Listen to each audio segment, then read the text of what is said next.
तर नमस्कार मंडळी, घरोघरी मातीच्या चुली या मालिकेचा आजचा म्हणजे 29 मार्चचा भाग तुम्ही ऐकत आहात. आणि प्रेक्षकांनो, आता नाना आउट हाऊसमध्ये आहेत हे जानकीला कळलंय. पण नानाला कळलंय की DNA रिपोर्ट फेक तयार करण्यात आलाय आणि ऋषिकेशला शिक्षा मिळणार आहे त्यांच्या न झालेल्या खुनासाठी. त्यामुळे नानांनी त्या गुंडाच्या मोबाईलवर म्हणजे व्हॉट्सअपवरून जानकीच्या नंबरवर फोटो पाठवलेत. आता जानकी तो अननोन नंबर बघते आणि विचार करते, हे कोणी पाठवलेत फोटो, मला कसले फोटो आहेत. आणि तिच्या लक्षात येतं की अरे ये तो आउट हाऊस के फोटो है. आणि जानकी मग आउट हाऊसमध्ये घुसून नानाला बाहेर काढणार आणि मग मंगळवारी नाना पोहोचणार कोर्टामध्ये.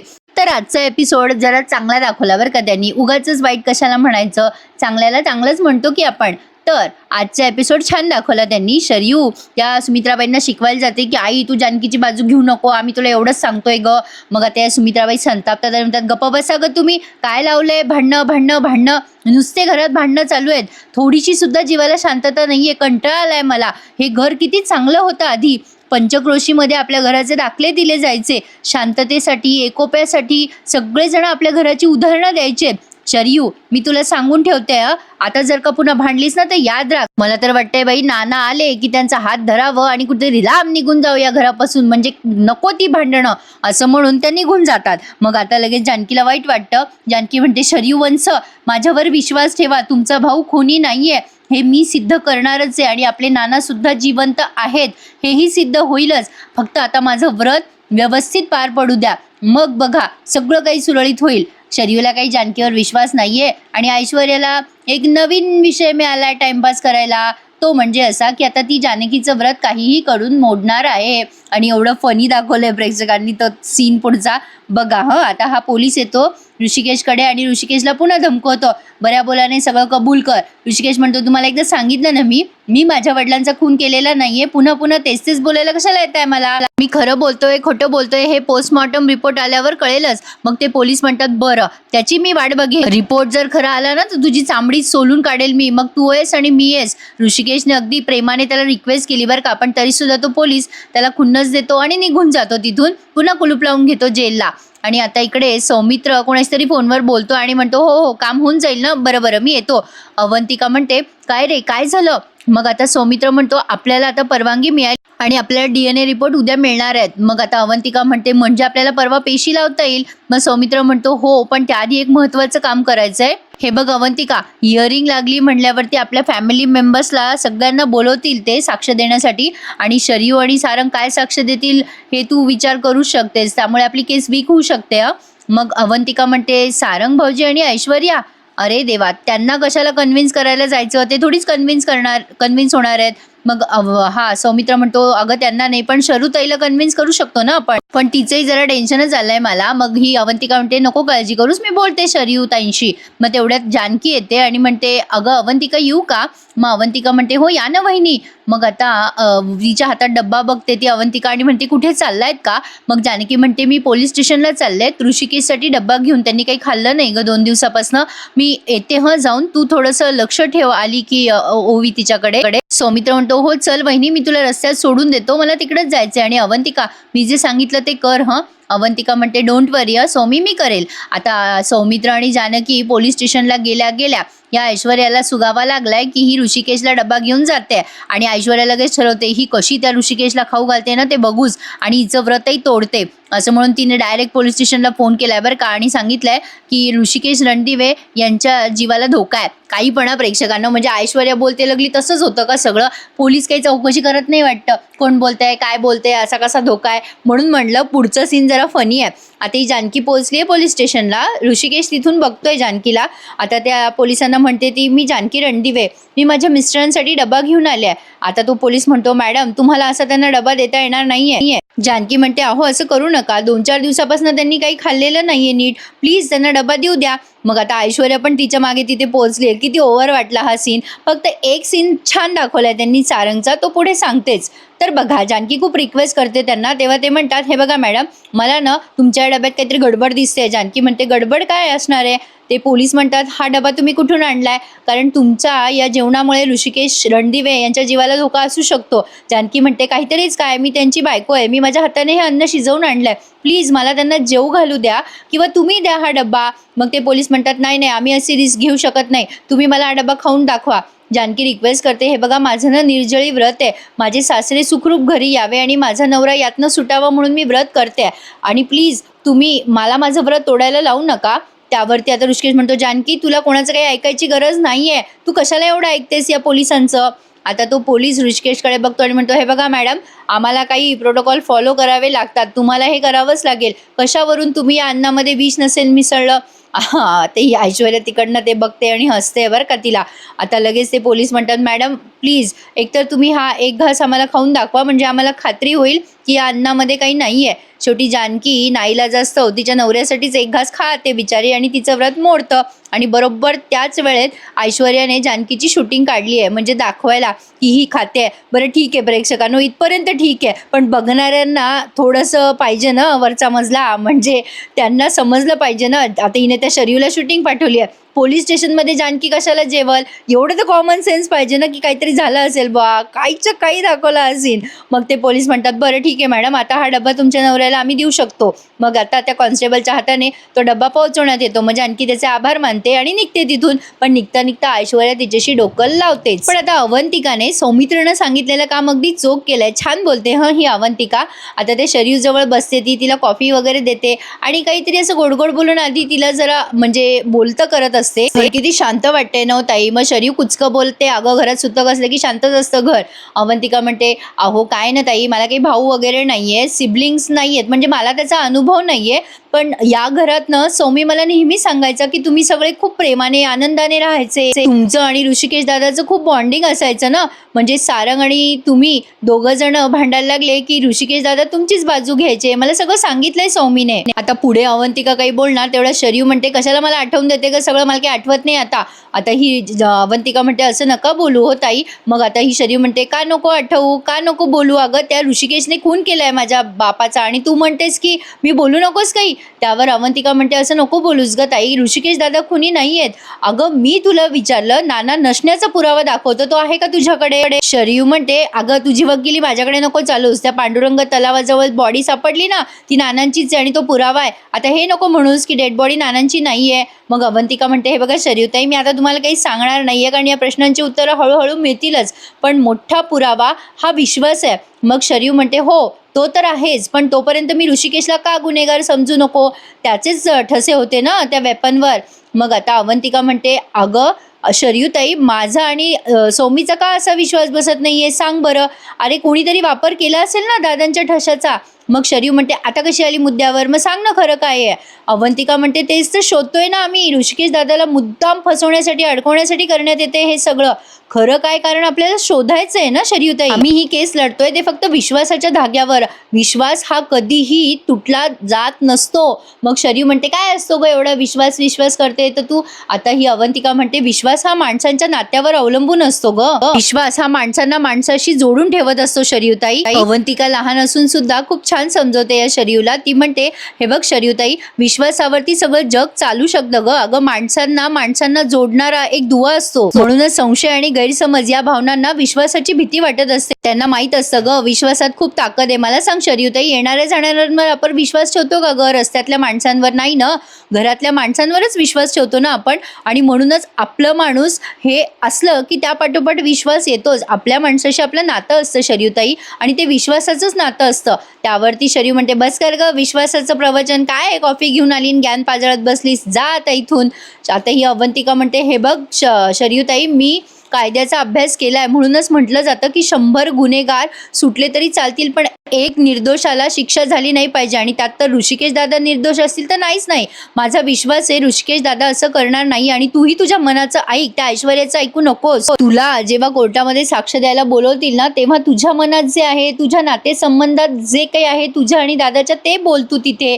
त्यावर लगेच शरयू म्हणते, अच्छा असा प्लॅन आहे होय तुझा, म्हणजे तुझा नवरा त्या ऋषिकेश दादाची केस लढतोय म्हणून तू मला इथे सांगायला आली का की मी ऋषिकेश दादाकडून साक्ष द्यावी. त्यावर ही अवंतिका म्हणते, नाही ग नाही, असं मी कशाला करू, अगं मी तुला हे असं नाही सांगायला आले, मला फक्त एवढं सांगायचंय की आत्तापर्यंत ऋषिकेश दादाने या घरासाठी जे जे काय केलंय ते सगळं आठवून तिथे जाऊन बोल. अगं तुझ्या मनात जे येतं ना ते बोल, उगाच याच्या त्याच्या सांगण्यावरनं काहीही बोलू नकोस. मग आता शरयू म्हणते, काय काय बोलायचंय ग आणि काय नाही, तू नको शिकवूस मला. अवंतिका म्हणते, एक्झॅक्टली मी तुला शिकवणार नाहीच आहे, अगं तुझं स्वतंत्र असं एक व्यक्तिमत्व आहे शरीरताई. अगं ती ऐश्वर्या जे काही बोलते ना तेच फक्त तू ऐकतेस आणि तसंच वागते. मी फक्त तुला सांगायचं काम केलंय. बाकी तू व्यक्ती म्हणून कशी आहेस हे मलाही माहिती आहे आणि सगळ्यांना माहिती आहे आणि तुझं ऋषिकेश दादावरचं प्रेमही माहिती आहे. त्यामुळे तुझ्या मनात जे येतं ना तेच बोल स्वतंत्रपणे.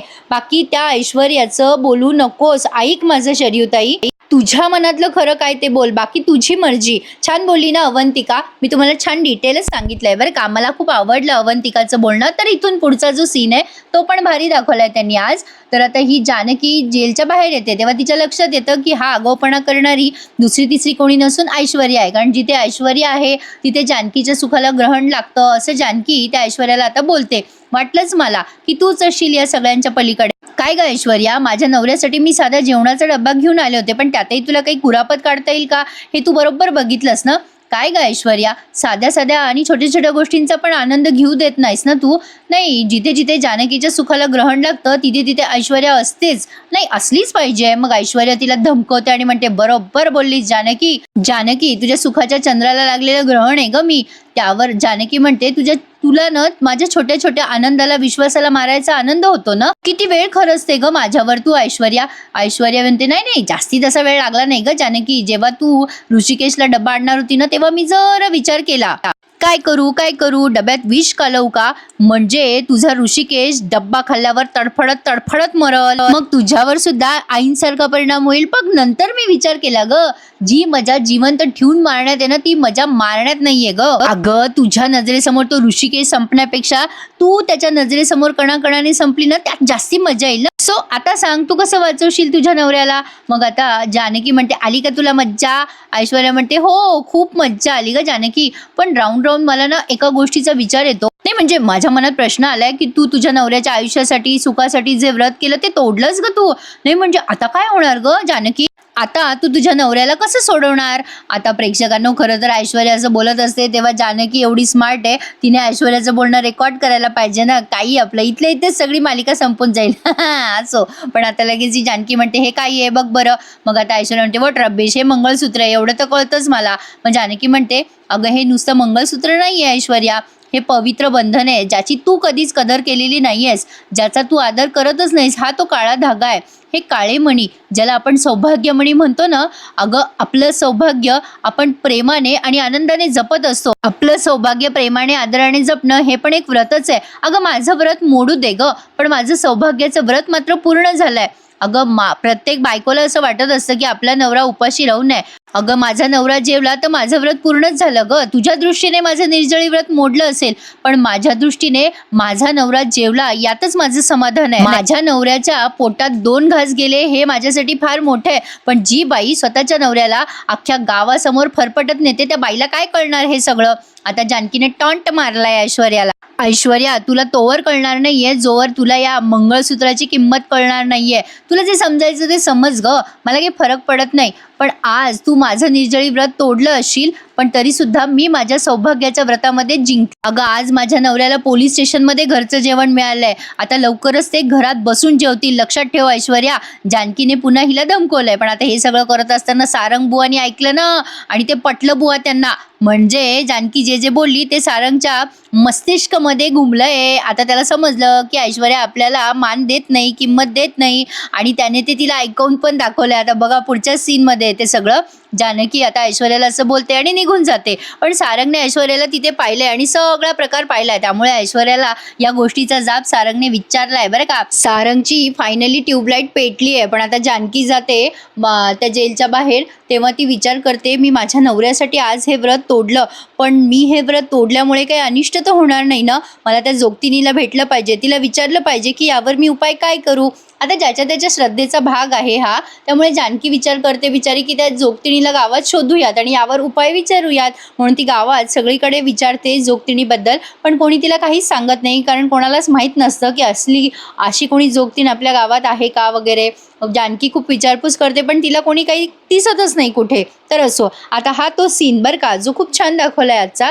आता सारंग तिथे दिसतो ऐश्वर्याला. सारंगला ती बघून म्हणते सारंग तुम्ही इथे काय करताय तुम्ही. सारंग म्हणतो तुमच्या मागे आलो होतो. ऐश्वर्या म्हणते व्हॉट तुम्ही मला फॉलो करत होतात? सारंग म्हणतो हो, बघायला आलो होतो ना तुम्ही काय करताय पोलीस स्टेशनमध्ये ते.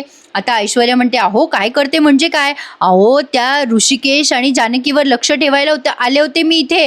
ती जानकी किती नाटक करत होती व्रत करायचं, ऋषिकेशसाठी व्रत करते, घराच्या सुखासाठी करते वगैरे वगैरे. तिने इथे येऊन डब्बा खाल्लाय ऋषिकेशचा, नाटकं करत होती ती. मग आता सारंग म्हणतो खरंच असं असं झालं ऐश्वर्या. ऐश्वर्या म्हणते नाहीतर काय, नाटकी आहे ती एक नंबर, ढोंगी आहे ती जानकी. त्यावरती सारंग म्हणतो नाही हो नाही नाही, असं नाही झालंय ऐश्वर्या, तुम्ही चुकीचं बोलताय. जानकी वहिनी ढोंगी नाहीये. अहो तिने डब्बा खाल्ला कारण तिला ऋषिकेश दादाला डब्बा खाऊ घालायचा होता, म्हणून नाईलाजास्तव तिला तो डब्बा खावा लागला. आता ऐश्वर्या म्हणते हे काही बोलतायत, तिने काय उपकार नाही केलेत आपल्यावर. त्यावरती आता सारंग म्हणतो थांबा ऐश्वर्या, माझ्या एका प्रश्नाचं उत्तर द्या. ऐश्वर्या म्हणते ही काय जागा आहे का प्रश्न उत्तर खेळायची, काय आहे बोला पटकन. सारंग म्हणतो ऐश्वर्या, ऋषिकेश दादाच्या जागी जर मी असतो जेलमध्ये तर माझी बायको म्हणून तुम्ही माझ्यासाठी डब्बा घेऊन आला असतात का हो. ऐश्वर्या म्हणते मी आणि तुमच्यासाठी डब्बा, are you out of your mind Sarang, तुम्ही बरे आहात ना, मी असं कशाला करू, मी हे सगळं मानतच नाही, मला ना या सगळ्या गोष्टी मॅटरच करत नाही, चला बसा गाडीत. आता सारंग म्हणतो ऐश्वर्या थांबा. सारंग तिथेच उभा असतो बरं का, ऐश्वर्या गाडीत बसत असते आणि पुन्हा मागे येते आणि म्हणते काय चाललंय तुमचं सारंग, अहो एवढ्याशा गोष्टीचा केवढा भाऊ करताय तुम्ही, तो ऋषिकेश एकदा खाल्लं नाही त्याने तर मरणार आहे का काही आपलं. आता सारंग म्हणतो ऐश्वर्या असं का बोलताय तुम्ही. आता ऐश्वर्या म्हणते हे बघा उगाचच इथे बडबड करत बसू नका, त्याला उपाशी राहायचं तर उपाशी राहील, खायचं तर खाईल. झालं का तुम्हाला उत्तर मिळालंय का तुमचं, चला लवकर गरम होते इथे मला. पण काय हो अचानक तुम्हाला हा प्रश्न का विचारावासा वाटला. मग आता सारंग म्हणतो अचानक नाही ऐश्वर्या, आम्हाला तुमचं मन जाणून घ्यायचं होतं की मी जेलमध्ये असल्यावर तुम्ही काय केलं असतं. नाही म्हणजे ऋषिकेश दादाच्या जागी मी जेलमध्ये असतो तर बायको म्हणून तुम्ही काय केलं असतं, तुमचं मत तर जाणून घ्यायचं होतं हो. आणि मिळालं, मला तुमचं उत्तर मिळालं. आता ऐश्वर्या म्हणते मिळालं का उत्तर, चला मग लवकर गाडीत बसा, गरम होतंय मला इथे, चला. आता सारंग म्हणतो नको ऐश्वर्या, जा तुम्ही गाडीमध्ये AC मध्ये जा. नाही मी तसं खूप दिवसापासून उन्हात चाललोच नाहीये ना, असं म्हणून सारंग आता चालायला लागलाय. म्हणजे सारंगचे डोळे उघडलेत. खरं तर प्रेक्षकांनो सीन छान दाखवला त्यांनी, काही वाद नाही, पण इथे सारंगला या गोष्टीचं रिअलायझेशन आधीच व्हायला हवं होतं जेव्हा ऐश्वर्या त्याच्यासाठी पुढे आली नाही, जेव्हा तो जेलमध्ये गेला होता स्वतः तेव्हाच. असो देर आहे दुरुस्त आहे, अजून काय म्हणणार, पण आता पलटू नको म्हणा बाबा. तर ऐश्वर्या विचार करायला लागते काय झालं असेल या सारंगला, पण तिला काही कळलं नाहीये, तिने इग्नोर केलंय सारंगला. तर असो आता जानकी घरी येते आणि खूप टेन्शनमध्ये असते ती, कारण तिला ती जोगतीन बराच शोध घेतल्यानंतरही सापडली नाहीये. आता ती जोगतिणीचा विचारच करत असते, आता मी काय करू, माझ्याकडनं व्रत तुटलं. तेवढ्यात ती जोगतीण येते आणि तिच्या डोक्यावर हात ठेवते. जानकी खुश होते की जोगतीण स्वतः तिच्या घरी चालून आली. ती नमस्कार करते त्या जोगतिणीला. जानकी जोगतिणीची माफी मागते तिच्याकडनं व्रत तुटलं म्हणून. तर जोगतीण तिला म्हणते अगं पोरी मला कळलंय सगळं, अगं तू माफी मागू नकोस, देवी आईपासून काहीही लपत नसतं, तुझं व्रत मोडलेलंही दिसलं मला आणि तुझ्या डोळ्यातले पश्चातापाचे अश्रू देखील दिसले. अगं पोरी काळजी करू नकोस, काही खेळ असेच असतात, त्याची उत्तरं नसतात. अगं तू व्रत केलं हे कोणाला दिसलं नाही, पण मोडलं हे मात्र सगळ्यांना दिसलं. आणि काळजी करू नकोस, काही प्रश्नांची उत्तरं काळ देत असतो, काही प्रश्नांची उत्तरं तर आपल्या सोबत आणि आपल्या घरातच असतात. आता जानकी इकडे तिकडे बघते आणि म्हणते घरात उत्तरं म्हणजे. आता जोगतीण म्हणते अगं उत्तरं येत नसतात प्रश्नांपर्यंत, आपल्याला जावं लागतं उत्तरांपर्यंत. त्या कोड्यात बोलतायत आणि म्हणतायत तुझ्या सगळ्या प्रश्नांची उत्तरं तुझ्याच घरात आहे, शोधलं अगं शोधलं तर ढोल आणि ताशा वाजतील एका सुरामध्ये. आणि रात्र वैराची आहे, राजाला आता जागं राहावं लागेल. ठसे सांगतात पाऊल खुणांना, घरात आहे तरी घरात नाहीये, बाहेर आहे पण घरात आहे, असं काहीतरी त्यांनी कोड्यात तिला सांगितलंय. आणि सांगितलंय की शोध तुझ्या प्रश्नांची उत्तरं शोध, तुझ्या प्रश्नाचं उत्तर तुझ्या घरातच दडलंय. जानकी म्हणते तुम्ही मागच्या वेळेला असंच कोडं घातलं होतं, सांगा ना बाई काय आहे नेमकं. मग आता त्या जोगतीणबाई म्हणतात तू सोडवलं होतंस ना हुशारीने कोडं. जानकी म्हणते आता काय करू. मग आता त्या म्हणतात अगं ज्यांना कोडी सोडवता येतात त्यांनाच कोडी दिली जातात, शोध तुझ्या प्रश्नांची उत्तरं, असं म्हणतात त्या. आणि देवी आईचा उदो उदो उदो उदो म्हणून निघून जातात. आता जानकी विचार करायला लागते कुठे शोधू मी माझ्या प्रश्नांची उत्तरं, काय करायचंय आता मला, तिला काही समजेना. पण आता तिच्या प्रश्नांचं उत्तर तिच्याजवळच चालून येणार आहे प्रेक्षकांनो, कारण नानांनीच फोटो पाठवलेत तिला या आउट हाऊसचे, त्यामुळे तिला कळणार आहे की नाना आउट हाऊसमध्ये. तर असो आता ऐश्वर्या गाडीत बसलेली असते, तेवढ्यात तिला शरयूचा फोन येतो आणि शरयू अवंतिकाने जे काही सांगितलं ते सगळं या ऐश्वर्याला सांगते. ऐश्वर्या म्हणते अहो शरूताई मी पण त्या जानकी जानकीच्या खोटेपणाचाच तपास करायला इथे आले होते पोलीस स्टेशनमध्ये. ती किती खोटी आहे ना ते कळलंय मला. मग शरी म्हणते, "ए काय बोलते बाई, नीट सांग, मला काही कळत नाहीये." मग ऐश्वर्या जरा वैतागते शरीवर आणि म्हणते, "अहो ती इथे आली होती पोलीस स्टेशनमध्ये त्या ऋषिकेशसाठी डब्बा घ्यायला." आधी तर शरीला काही कळत नाही ऐश्वर्या काय बोलते. ती म्हणते, "अगं ऐश्वर्या, तू कशाला पोलीस स्टेशनला गेली होती?" मग ऐश्वर्या वैतागते कारण शरीला सरळ बोललेलं काही कळतच नसतं. ती म्हणते, "अहो ताई, मी नॉर्मल बोलते ना तुमच्याशी, माझं ऐकून घ्या ना, मी काय बोलते ते आधी."